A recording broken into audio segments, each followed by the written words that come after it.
We've had him on the show before. We love him. He's anchored all over the country. The last time I could remember, it was Charlotte. Now he's in Houston. We are now talking to the host of Kicking It with Kunkel, the one and only Will Kunkel. Will, what's up, buddy? Oh, what a graphic that is, man. Yeah, that's our producers. That's our executive producer, Mr. Aaron Fishman. You saw him doing the Sports Minute. He's very good at this. He draws a lot of people in, but does he draw people out? I don't know. 𝐬𝐿 Ohtani probably will love it too. I mean, especially with his takes on him, the love fetish for this man. But that's a whole nother story. Well, you don't like Joba? I mean, you don't like Joba. You like Ohtani? Well, I sometimes love Joba, and sometimes I don't. I'm just kidding, Joba. I love you. He's not here. You can say whatever you want about No, he's watching. So I was trying to come in from his phone. We'll I want to bite my tongue because I could get myself into a little bit of trouble. You know, I don't care if somebody speaks about me, but other people could be different. I don't know. I've heard a lot of people on social media on their attacks to me and my takes, and that's fine. You don't like it? Kiss my ass. You don't want to listen to it? Kiss my ass. If you want to watch somebody else, kiss my ass. I'll tell you, kiss my ass. Will, do you get what I'm saying here?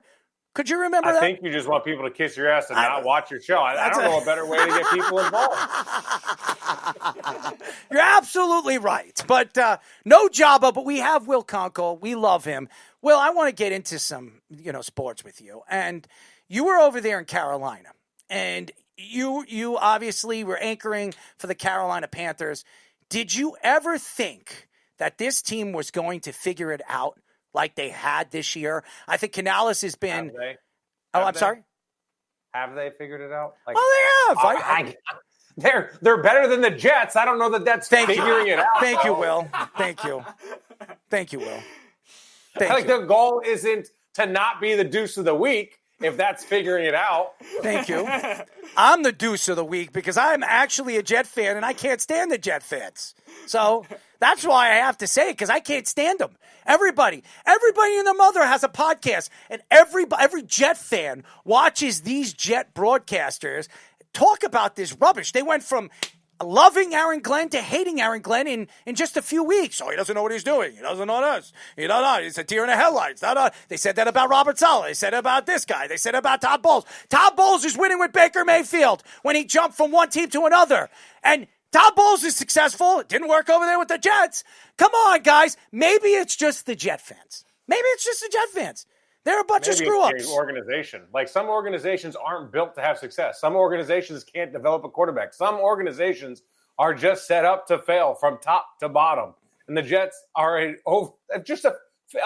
listen, I grew up in the area. I have an affinity for the Jets, but they're a failure of an organization for far too long to think that it's the new head coach's fault.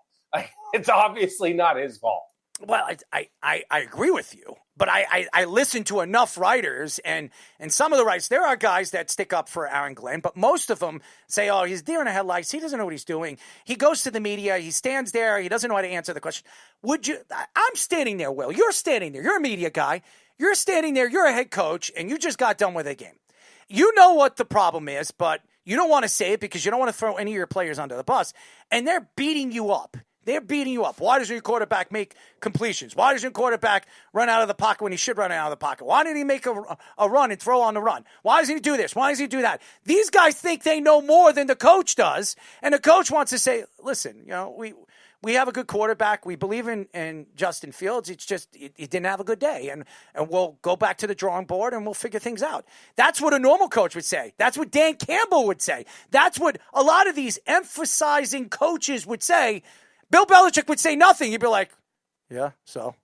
I mean, I kind of think Bill's got it figured out from that standpoint. Obviously not now in Carolina, but we're going through the same thing here in Houston because DeMeco is now having to answer for a bad offense or at least an offense that is not allowing this team to succeed because they have the best defense in the NFL. The offense is dragging them down. They're not up to par. And for the second straight year, DeMeco's having to answer those type of questions. So he got real frustrated yesterday, and he called the media out for only negative stories. And then the media, a handful of reporters shot back like, you don't think you've gotten any positive coverage? And it's not true. I went at him on X about the post, and I like I said, my comments, like, this is just factually inaccurate.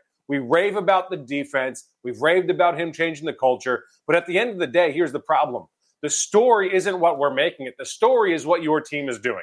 And your team right now is the offense can't get it on track. And it's the second straight season that this has been the problem. And the expectations here in Houston are to get into the playoffs and get to an AFC championship game. That was the goal coming into the season. So when you're coming up short, the story isn't the great defense. The story is the piss poor offense and then trying to figure it out.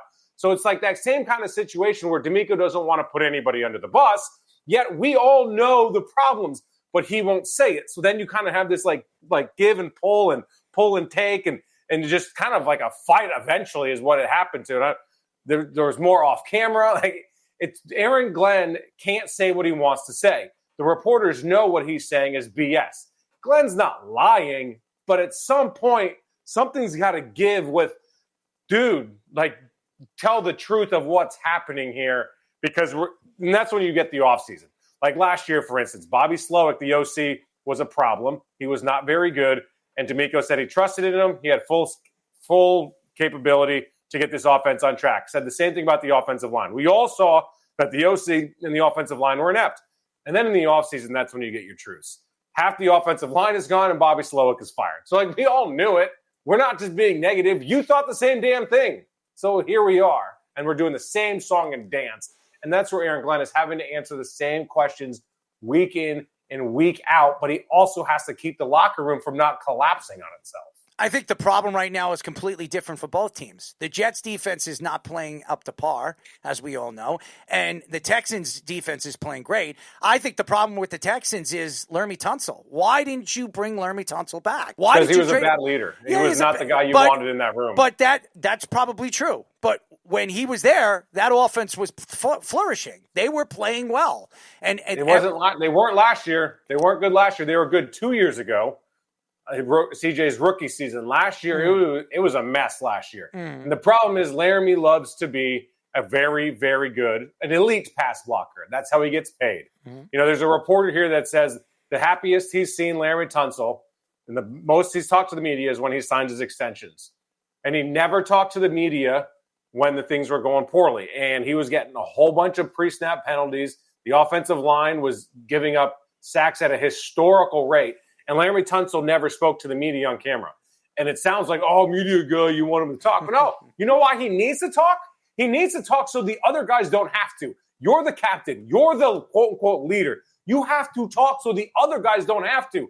And that people recognize that stuff. They have to answer for 𝐿aramie Tunsil, the captain, the best offensive lineman, all of his pre-snap issues. That's not fair. That's not right. That's not what a good leader does. And he doesn't want to be physical. He's not a road grader. And this is the offensive line that now wants to push and move bodies. 𝐿aramie wasn't that guy. He wasn't the leader that this Tex team needed. Yes, he was a very good pass blocker, but like when you're trying to change the culture and create an identity, you can't have that type of mentality. So 2 contracts, one of which was signed this offseason, the other one last offseason. And the Derek Stingley, I think, reset the cornerback market with his almost $30 million a year deal. And then Nico Collins, they actually locked him up, and now that probably looks like a bargain, even though he's had some injury problems. First, with the wide receivers, do you think they've mismanaged it with all the injuries so far, and has that hurt Stroud? And then with Stingley and the rest of the defense, you said it's the best defense in the league. Do you think that kind of contract was worth it for the Texans, even though it was a lot? Hell yeah, because if you can lock that shit, remember Darrelle Revis? He took away half the damn field. Like when you have the ability to rush the passer with Will Anderson Jr. and Neil Hunter and take away half the field, and you have a rookie on Kamari Lassiter on the other side of the field, locking down his side of the field, like, hell yeah, you will pay top dollar for a lockdown, shutdown corner and pass rusher. You can fill in between the linebackers and the safeties. Like, just be in position, don't screw up. You're on an island, and you got to win your one-on-one battles as a corner and a pass rusher. So, yeah, for sure worth it. As for Nico, definitely worth it. But then you bring in Christian Kirk, and you expect him to be one of the guys, but Christian Kirk misses games all the time, his entire career. So does Nico. So then you have Jaden Higgins and you have Jalen Noel, the 2 rookies out of Iowa State.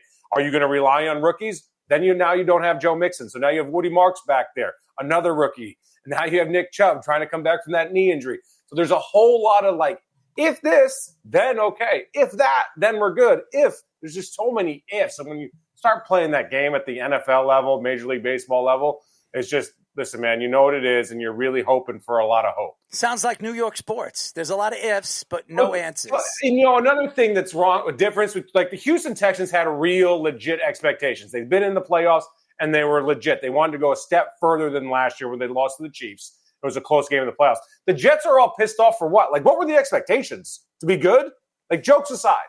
Like, were those the expectations? No, I didn't think the Jets were going to win more than 3 games. At best, I thought the Jets, and if in a good season, the Jets win 8 games, but I didn't think they were going to win 8 games with the way this roster set up. You have a bunch of young offensive linemen that you're putting together for the first time. Memba looks like a player. Fasciano looks like a player. They got a good offensive line. Finally, they got it right. But now the defense, now you're wondering, does this defense fit Aaron Glenn's culture on the way he wants to run his defense like he did with the Lions? And the answer is no. This is not the same defense he had with the Lions, and he needs to rebuild this defense as they traded one guy away, Michael Carter, because he didn't fit this defense. We saw it all season long. So you see the difference of where the Jets are and Aaron Glenn in Jamaica?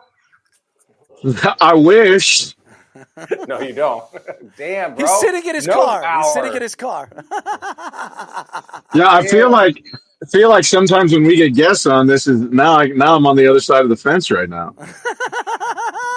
Bro, you look Bro, this is a debacle, man. My yard's torn up. Like I don't know what the hell. Pets' heads are falling off. You look like you're in the witness protection, bro.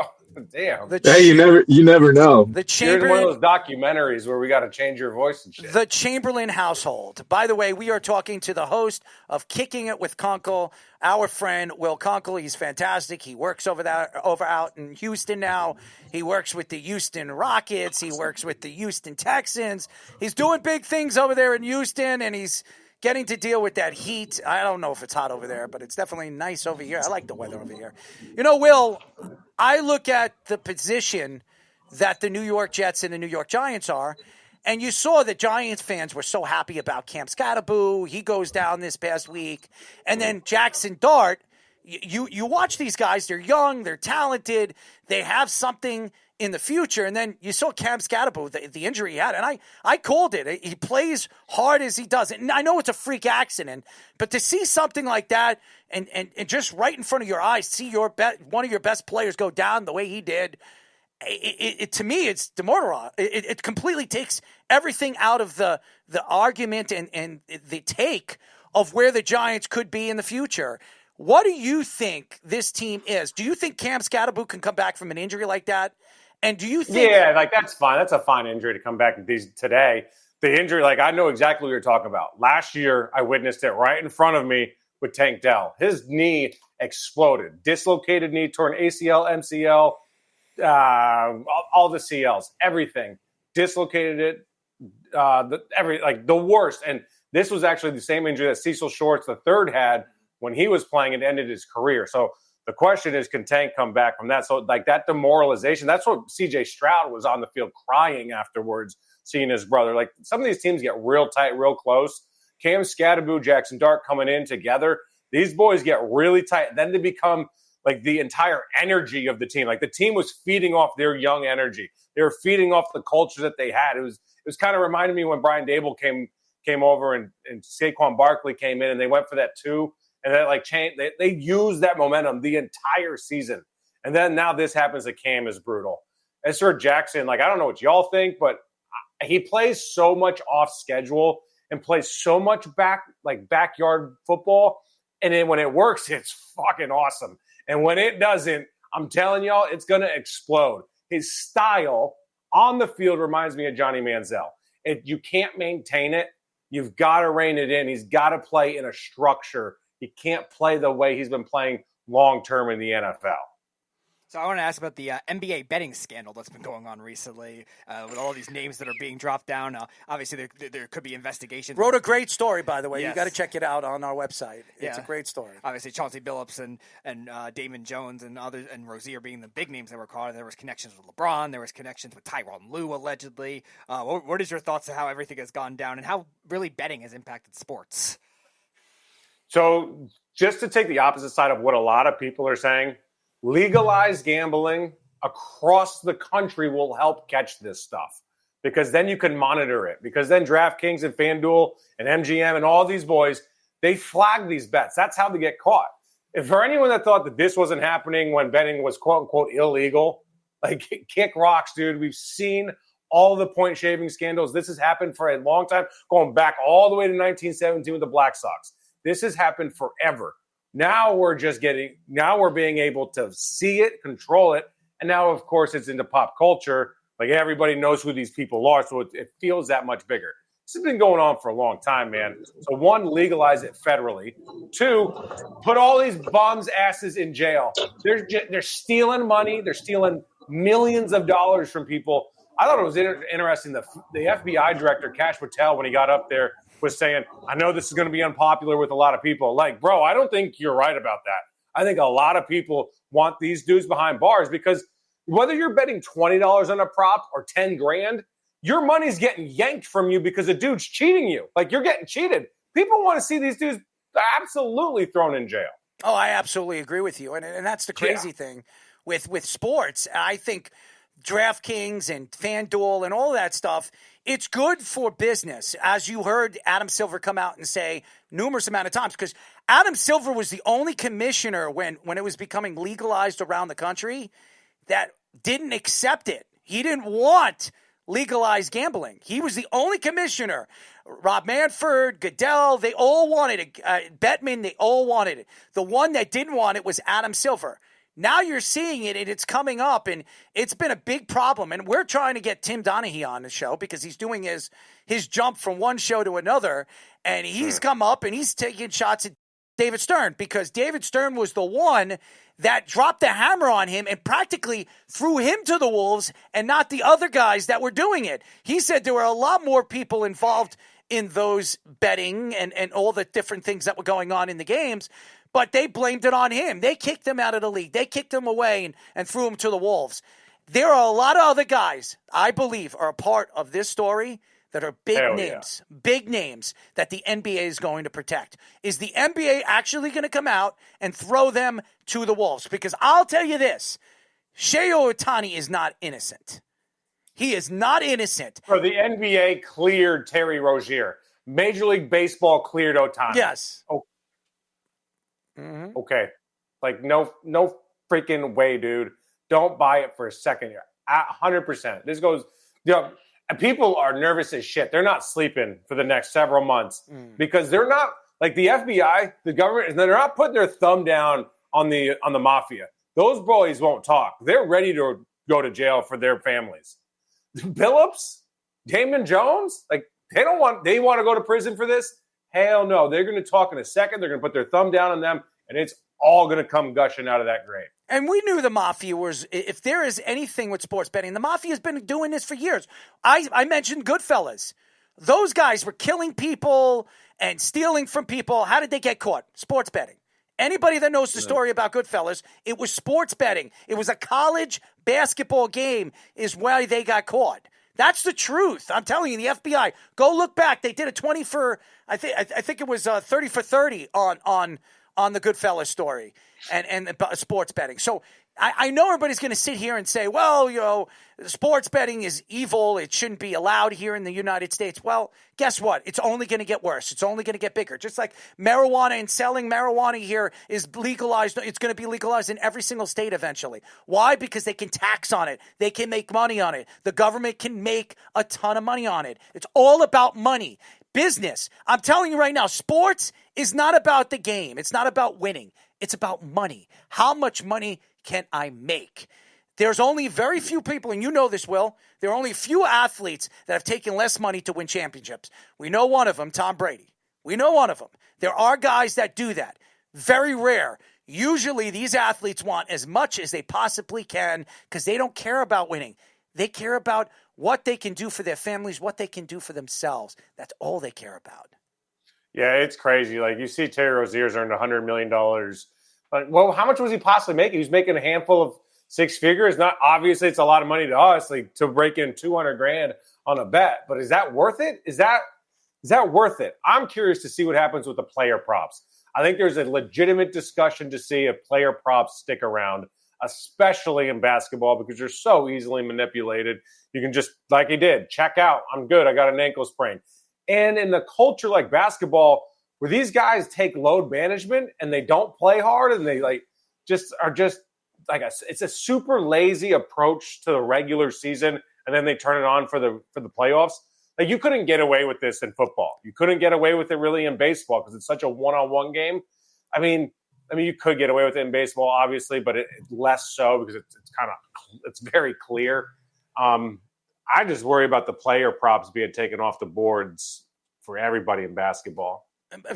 Will, and by the way, we were talking to the host of Kicking with Kunkel, Will Kunkel. He's been on our show before. He has a great podcast. He's doing so many things, anchoring over there in Houston. And it seems like it's the NBA. The NBA is involved with all these scandals. Remember the scandal before the season started with Kawhi Leonard? Remember that scandal? Yeah. I mean, that scandal's really brushed under the rug now. Nobody's speaking about Kawhi Leonard taking less money and then paying him under the table and trying to figure out this and figure out that on how they can hide money to give him more money. Nobody's talking about it now. Now they're trying to figure out sports betting and how they're going to arrest all these mafia guys and how they're going to arrest all these players that are involved with it. Come on, guys. Do you really think the NBA wants any of their superstars going to jail? It's not going to happen. They're going to cover I don't know that it's not going to happen, but I don't know if they have a say. Yeah. You think they have a say? They cleared Terry Rozier. Money. You know this. They were either dirty on that, or the FBI said, hey, stop. We got this shit. Like, we're in control now. Will, Ohtani was doing it. They know. How do you investigate? I agree, but I'm saying if the law gets involved, yeah, forget the law was involved. The FBI was involved with Ohtani, and in 2 weeks, they completely brushed it on the rug. Why? You know why? Because the MLB paid the FBI to leave it alone. I believe that. And we had a lot of people on this show that investigated this. I believe. Now, I'm spreading rumors. Fine. You want to throw me under the bus and say it? I believe the NBA, the MLB paid the FBI to leave Shohei Ohtani alone. And here's the thing. How does something they pay at the FBI? Who got that money? Who knows? I could only imagine. It's confidential. And when it comes to money and it's hundreds and hundreds of millions of dollars, Shohei Ohtani is the biggest superstar right now internationally in the major leagues. It's the biggest watched baseball game and series we've seen since 2016. You're going to tell me right now baseball wants to lose their biggest star and their biggest international player because he was involved with sports betting? Come on. Will, think about it. There's a gap between, I think, baseball wants that to happen and that they paid off the FBI. Well, no, because think about it. There's a big gap there. What could have happened? Come on, Will. 2 weeks it takes you to investigate something that's been going on for 5 years. Think about it. When there's offshore accounts, there's 5 accountants involved with it and over $22.5 million or maybe more involved with it, and Ohtani knows nothing about it? Come on, man. You're going to tell me that they can investigate this? Do you think this FBI reopens their investigation? No, I don't. I think baseball, because this is a different FBI now. I think baseball brushed it under the rug and paid off whoever was running that FBI or whoever was running that investigation. I really do believe it. And how does it make sense? In 2 weeks, everything, it's over. This guy takes, and we all know Ohtani's going to pay. Whoever took the responsibility for everything that happened, his interpreter is going to jail. He's going to pay that guy off. He's going to make sure his family's taken care of because he's not going to jail. And this guy's making hand over fist money. I do believe Ohtani knew something. As much as I knew Ohtani knew about that $240 million him and that agent stole from those rich guys. You're going to tell me he knew nothing about that either when he was signing off on it? Come on. You can't be that dumb. I think he knew about it. He knew about it. What does he need that money? I do not think he's innocent. No, I know you don't. I'm trying to cause a little trouble. You know what I'm trying to do. I always try to cause trouble on this show. Listen, man, there's a lot of people involved in a lot of different sports, and it's all going to come. I don't know that it's all going to come out, but there's more to come. More will become public because the people that are investigating them now don't give a shit about who they are. They care about the law and they care about what's right and wrong. It seems, at least that's what they portrayed at that press conference. And I mean, to their credit, they got these guys. I don't, to be fair, here's an interesting question. Do you think they give a damn about the athletes, or are they going to use the athletes to roll on the mafia and roll on the families? Interesting. That's like, what's the real goal of this FBI? That's Athletes. what's going to be interesting. And maybe international too. I also think too. Like that was one of the things I was curious on with that scandal too. Like the Ohtani scandal and with the interpreter. Like there could have been like international governmental stuff involved too that was also covered up. And now you're seeing it with the Italian mafia. That kind of thing could even expand further. Joba is not an athlete. So, since Joba's not here, I'll reiterate this bit too because I know you're a Joba. Yankee fan. Obviously, the losing to the Do you Blue think it Jays- matters that Chauncey wore that Clutch Sports Group hoodie to the court? That is true. Well, I will tell you he's probably promoting it because he's getting paid for it. Either that or he's telling them, hey, y'all better step up or else you're next. Like, I'm calling you out. Yeah, I don't know what Chauncey's doing, but I think Chauncey, out of all the guys that are involved with this, is probably the least amount of trouble because of what I've heard. I've read a bunch of stuff. I read a bunch of the allegations, and I think Jones is in the most trouble. I think he's involved with everything, and It was involved, yeah, he's involved with everything. And Terry Rozier, I mean, he's definitely in trouble. I could say this about a guy like Chauncey Billups. But do you think, though, if Chauncey's luring dudes to lose tens of thousands of dollars at a poker game, Yep. which is so scummy and dirty. Kevin Garnett was one of them. Do you think he just, like, that scumminess and dirtiness just stopped there and he didn't take it into the arena? It's like, what he was like, this is a basketball game. I will not cheat the league. Like no shot, bro.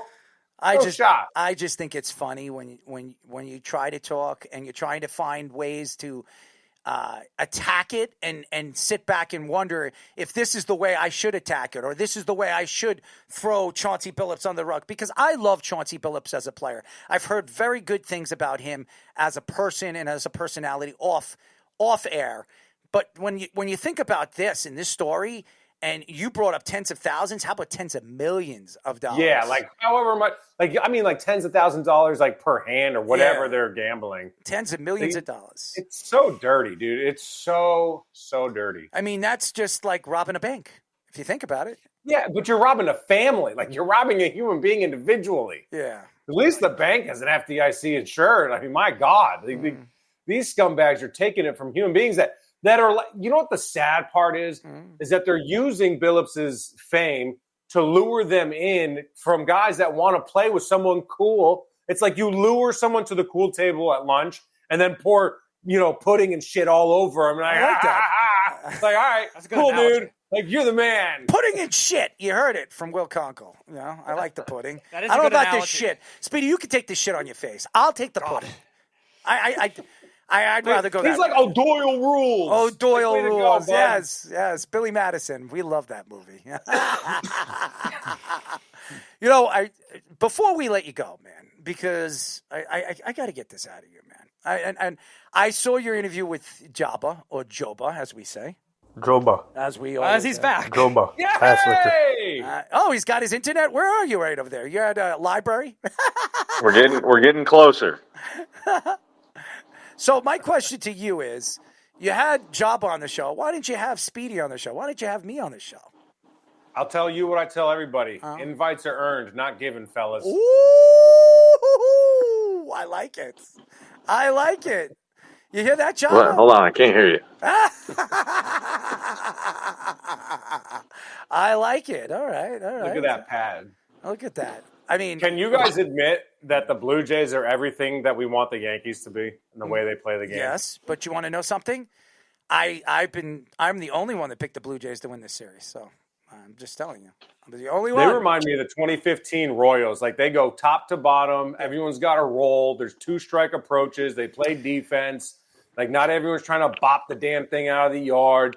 Like, they play the game the right way. It's fun as hell to watch. But these everybody Blue was Jays. taking shots at Schneider as a manager when he was managing against the Yankees. Everyone, he's getting out managed by Aaron Boone, blah, blah, blah, blah, blah, blah, blah. And then all of a sudden they win, and when Aaron Judge hit that 3-run home run, and everybody here in broadcasting, not here on our show, here in New York, that said, the series is over. The Blue Jays are done. They're choke artists. The Yankees are going to win this series. And I looked at, I'll mention him, Sal Acosta. I say it all the time because I can't stand him. I would love to get him on the show because I would burn him like the stick stick figure he is.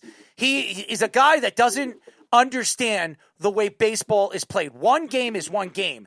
Baseball is played in 7, 5, whatever. And no matter, you have to win a series, not one game. And that's what the Blue Jays did. They outplayed the Yankees because the Yankees had nothing but Aaron Judge in their lineup.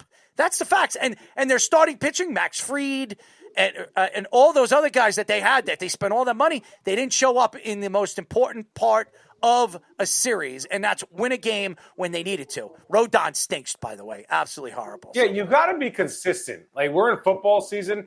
You win games by stringing drives together, consistently gaining first downs, third down conversions, and then you get your touchdowns that way and your field goals. You don't do it by the big play consistently. You're not throwing the ball all over the yard for 65 yards a pop. That's not the way it works. That's the way the Yankees try to play, and it's frustrating as all hell to watch because, dude, there's more than the 65-yard Hail Mary. There's more than the home run. You need to learn how to manufacture runs, especially in the playoffs. The goal is not to be entertaining for 162. The goal should be to be constructed properly to get to the playoffs and be able to play awesome baseball like the Blue Jays. It's been fun as hell to watch this team play. Like, truly, they're one of my favorite teams I've watched because they've just approached the game so properly and hitting the ball line to line all the time.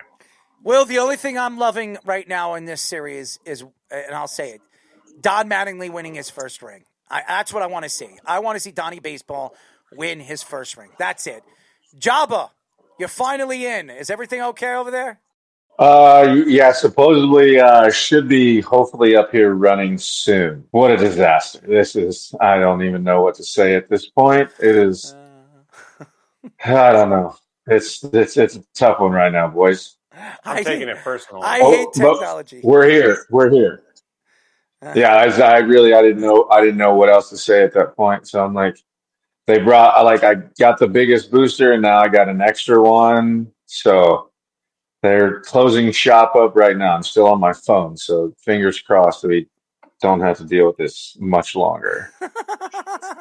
Joba, what do you see in this Blue Jays team? You like watching this Blue Jays team? I do. I love the fact that they can literally beat you anyway. I mean, they grind out at bats. They have so many guys that can beat you in different ways.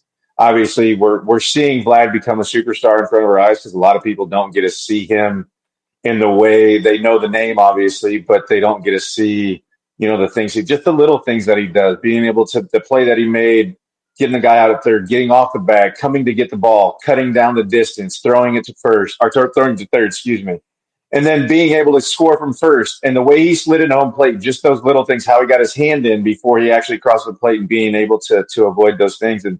And they're seeing it because obviously they know that he was a good hitter based upon his dad, right? But now they're going to see defensively his IQ, and it's all on the biggest stage, so it's magnified a little bit.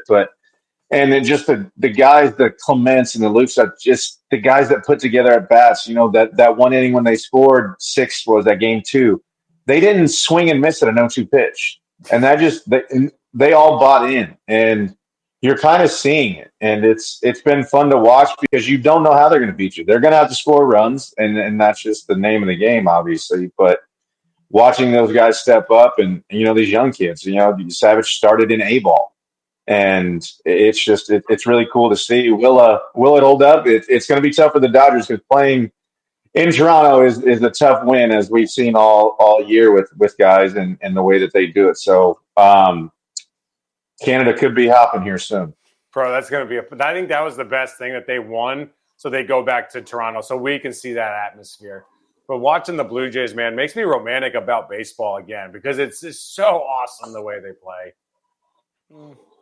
Well, they can just beat you anyway. I love it. No, there it is. Look, our executive producer put, I guess that's me driving. I don't know. Is that me driving?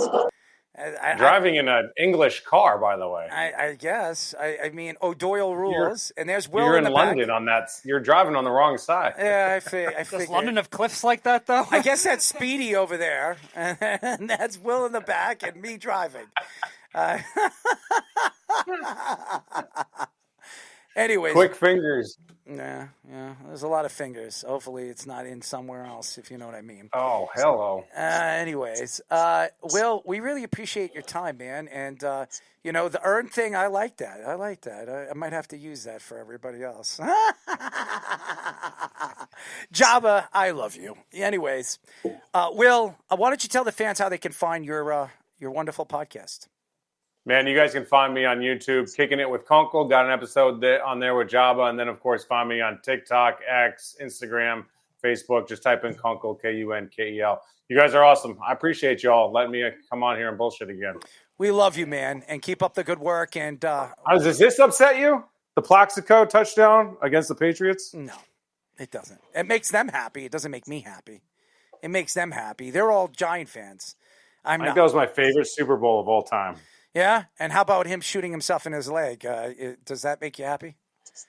You want to hear something? I'll tell you a funny story. So I was doing a golf tournament with 𝐃𝐶 𝐵𝐿𝐵𝐿, and a bunch of other athletes. So I'm DJing it at the mansion. And you would be a DJ. I am a DJ. This is so on par. I am a DJ. So I go over there and I tell 𝐿𝐵𝐿, I'm like, can I interview you? And he says, well, what do you want to talk to me about? And I said, I want to talk to you about your career with the Giants. He says, well, if it's anything to do with me shooting myself in the leg, I don't want to talk about it. So I say, well, then I don't have anything to talk to you about. Well, I guess we're good here then, Plax. We're good, Plax. Enjoy whoever you're hanging out with. Is that your wife? No? Okay. Nice to meet you. That's the truth. By the way, that is a true story, and that's how I met Plaxico Boris. CC was great. Sabathia was great. He really was. So it was fun. It was a good time. It really was. Will, we love you, and we'll talk to you soon. Hey, Joba, it was so great hanging out, man. Thanks for coming, dude. Yeah, you know what? I wouldn't miss it for you, Will. We'll make it work somehow. Appreciate you, boys. Well, we're going to be doing a live show here in New York very soon, maybe November 17th. Speedy, why don't you tell them? Yeah, we're doing it at Carmine's, Will. So if you want to come back out here to New York, Joba's going to come and hang out with the Jobinator, okay? Because we're going to be doing a live show. Challenge accepted on the bill. We'll raise that bill up a little bit. They owe me a free dinner already, so I'm good. Oh, hell yeah. They're going to feed us. They said they're going to feed us. And, Nithin's going to have some guests come down. We might have Charles Oakley come down. We might have a couple of people come down to sit with us and have some fun. So, hell yeah, brawl it out. Yeah, we'll be balling it out. And hopefully we don't scare people away. Or maybe Speedy will scare them away. I don't know. They have some nice sausages there, Speedy. Anyways. They got great food. Yeah, they do. Will, we love you. And keep up the good work, my friend. Love you, boys. Appreciate y'all. Will Kunkel. See you, Will. Kicking It with 𝐿𝐵𝐿. It is fantastic.